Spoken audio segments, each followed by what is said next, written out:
और सैया चाहे लाख भरे होए मोती। सुनो महाराज, घर में कितनी भी संपत्ति हो,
उसी समय महारानी ने रो करके जवाब दिया है। क्या बताएं श्रीमन, इतना समय व्यतीत हो गया, हमारे आंगन में किसी संतान ने जन्म नहीं लिया।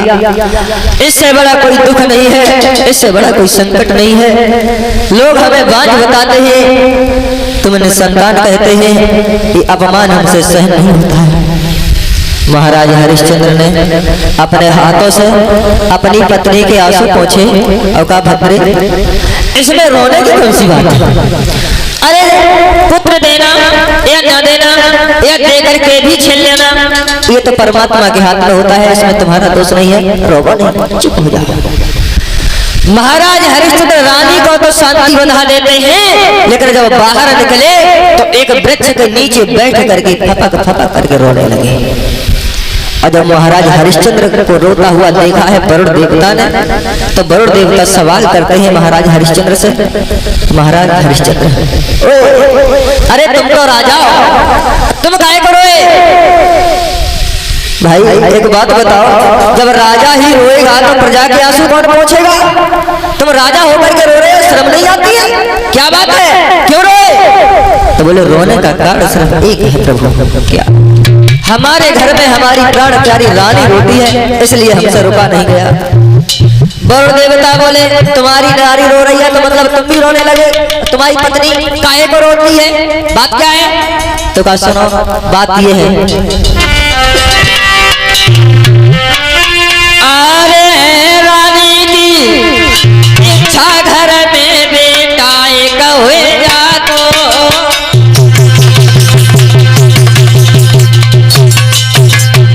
महाराज हमारी रानी की इच्छा है कि हमारे आंगन में पुत्र जन्म ले ले।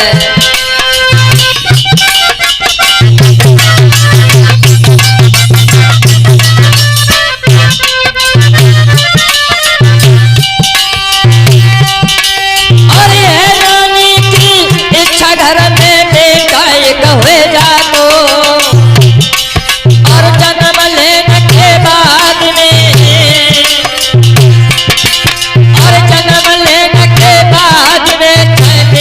वो ले जा तो,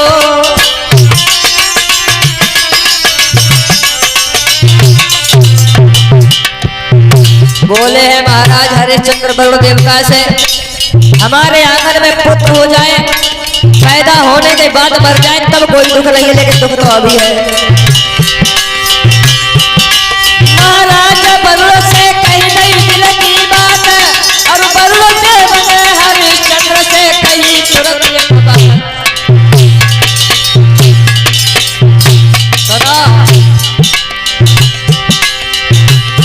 भैया होने बलवान कहानी टूटी और बनी, अब तो हर गति परवार कहानी टूटी और बनी।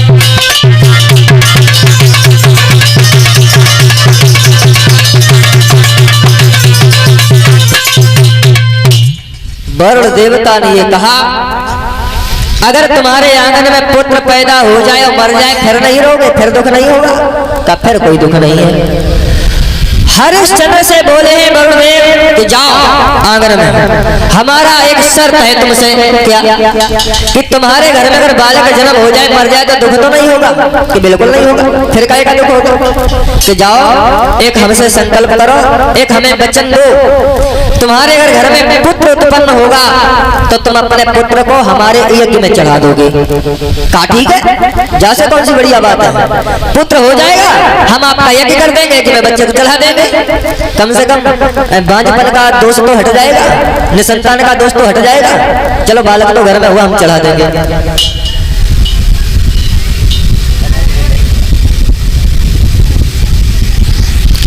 और